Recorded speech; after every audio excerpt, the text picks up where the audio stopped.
let's get right into One Piece, chapter 1187, The Root of the Problem. In this chapter right here, we get to see, of course, the Vinsmoke family right here. The cover art, the Vinsmoke family is, of course, Judge and his three kids, all the three boys, are all bullying Sanji, who is the ugly duckling. Reiju has saved Sanji. But we get right into it, of course, where we start off with a banger. That is Loki, Emu, and Luffy continuing where they left off at, where they left us in the past chapter, where that punch just sends Emu flying. Mind you, Emu is already weak, so Emu is in his weakest stage because he's not supposed to be outside long enough. Whatever it is, the ability that he has going on with him is probably making him very vulnerable at this point. And the vulnerability that has happened with Emu is because he's been fighting Loki for such a while. As he gets rocked, Loki looks over at Luffy and actually acknowledges him. He says, that was actually a pretty good punch. I'm not sure, what's going on with that or whatever not. You got some stuff behind you. As he's flying back, Emu sends out some sputters or some homies, however you want to phrase it. He sends out some black flamed homies that latch on to Loki, and then some latch on to, of course, Luffy. Now, when they latched onto them, though, it was different because I thought they could move at first. It's clear that the ones that attached to Loki moved to his chest piece already, where he was already wounded at one point by Emu. So they moved over to that. Now, I don't know if this is planned as a lock-on system or whatnot. As they moved over, Emu simply looked in and shot off a sword yet again through the chest of Loki. Sent him back flying very far. Him and Ratatoskr.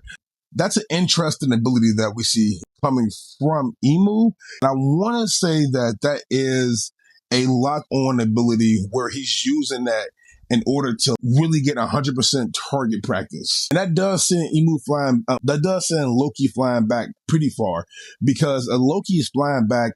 It's a conversation going on with the Straw Hat crew. And the crew is, of course, sitting there trying to figure out how to get Gunko out or Princess Shiri out of this ice block. It's not ice. As they went to touch it, they feel it, they hum. Starts off with Brooke. He's like, I can't tell if this is cold or not. Here comes Frankie. Hey, you're right about that. I can't tell either. Both of them are non-human. And here comes Nami walking in, telling us, I'll just check it to see because I actually have skin. I can tell temperatures right now for the most part. As she's walking up there, they say, it's a bird. It's a plane. Nope, it's Loki flying our goddamn way. They simply try to get out the way a little bit. Loki hits the ice block or whatever the kind of block it is because Nami thought it was diamonds. They thought it was diamonds. Nami goes, sparks up, diamond. I kind of want to chip off a piece of this now. As Loki hits this block right here that has Princess Shiri or Gunko, however you want, which one you want to say, stuck in there, nothing happens. As Ratatoskr comes through, Ratatoskr hits it, bow. And as soon as Ratatoskr hits it, the block of ice starts to melt, which is an interesting ability because that's Ratatoskr. You hit it once, it freezes or it gets submerged in whatever ability it is. You hit it twice, then it comes undone. Pretty cool. And then we keep going on a little bit more. And we see that the flame things are kind of like the ones that the homies that Big Mom had for the most part. If you remember on Roof Piece, when we were at Onigashima and Zoro and Killer was fighting the homies. One of the homies was made out of fire, of course, was getting sliced up, but it was not being affecting anything. Luffy simply touches it, and as Luffy touches it, it kind of is doing the same effect. It's not being, its form isn't being shaped or changed any type of way. As you do it, you see the lock on now. Boom! It's locked on. Target is assembled. Luffy throws his jacket off him because it's sitting on his shoulder, so he just throws the jacket off of him and sends the fire flying with it. Now, this could be a trigger that says, with that being gone, it could be easier now to, I'm not going to say easier. This probably may be the best solution right here to not get hit the same way that Loki got hit. And then they cut the scene because now we're back in, of course, the Western Village seaport. And as we're in the Western Village seaport, we have Sommers, My boy Zoro's in here. Sir, big dog Zoro in the building. Zoro's like, this is where things stop for you. I'm pretty sure. This is just what's going to happen here. Sommers, I remember you. Take it easy. You're part of the Strawhead crew. We're not here for you all. We're going to take about 10, maybe 20 of the children and then get out of your hair. If that's fine with you, that should be fine with me as well. Whenever my partner gets here, he should hopefully be here anytime soon. I'm just trying to figure out where he's at. Zoro's like, it's funny you say that because your partner probably won't be returning. Sommers is like, what are you talking about? My partner has to come back. He's bringing the children with him from the village. That's what's going to happen. And Zoro's like, nah, because I got a comrade of myself. I'm pretty sure your comrade will be dead. He's not going to be able to make it back with this one. So you might as well just chalk it up as an L. We can start our fight right now in our duel if you want to. You're going to lose as well. Zoro's extremely confident. The look on his face was like, I love this cockiness right here that Zoro puts out because it shows that he is really one of them. He's him for real. He is the big three monster trio for a reason. He's going to prove it. And of course, we have Sommers here finally shooting off his thorn rose whip. Takes you back to Yu Hakusho, doesn't it? Shoots off that rose whip at Zoro. Man, that's crazy. You shoot a whip off at a minority hunter, a pirate hunter. That's crazy work. Zoro, of course, blocks it with ease, just pulls out the sword, cuts through it. It's like, this should be fun. And as he goes through it, we cut over to the village, of course. In the village, we see the rain god Zaza still causing so much trauma. Well, not trauma, but so much destruction. She's snatching the kids up. They're all within there. Colin is screaming out to Ripley like, I'm sorry I called again. I really do apologize for that, mama. Please help me. Because they're in the village, Sanji's there as well. Sanji's there as well as Killingham. Sanji's like, man, this is not good for me. We have the giants over here still fighting this water thing. We have Ripley crying over here and children being kidnapped. I can't attack a woman and I don't want to get in the giant's way. Sanji's like, I'll just go ahead and take you on instead. And goes right after the problem, Killingham.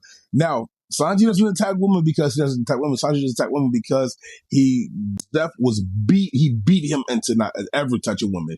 That's a good thing. I like that very much. That we got that little more of that. Shout out my boy Tekken. If you don't Tekken 101, he reminded me of that fact that Zeph beat the you never kick a woman into Sanji like as a kid. That's his reason why he doesn't hit women. It's not that because he's a simp, even though he is a simp. But it goes more from there. Forever. Sanji is doing this thing. They get into the fight now. Now it's going on. And Sanji's like, I have something that can actually hurt you. I'm going to win this battle. You will be defeated by my feet. And Killingham, really? That's crazy because I don't think you have the color of Supreme King's Haki. Now, do you? And that's something that's crazy because we get into a little flashback where we were in the castle, of course. This is when Gabon was talking to them and was like, you Zoro, you have this power within you that I feel the Supreme King because he wants to be the world's greatest swordsman. That's the king of swordplay. Luffy, king of the pirates. Sanji, to see the all blue. And that's where things went because, and I like this, that Gabon is the one who showed him this way because that's when things went south. Is when Sanji didn't have a true drive to be a king of something. This is your chance to become the king of love. Very similar to Gabon in a way. As you do this, this will unlock your Supreme King's Conqueror Haki because you have to have some form of, I want to be a king in some way to own the Supreme King's Conqueror Haki form. Not just own it, really embrace it. Sanji, will you become the king of love? Will you become the king of protection? Who will you, whatever king you become, you have to do it. The king of cooking. I don't think he'll do the king of cooking. He'll be he's a chef that's really fucking good. I don't think he wants to be the world's greatest chef.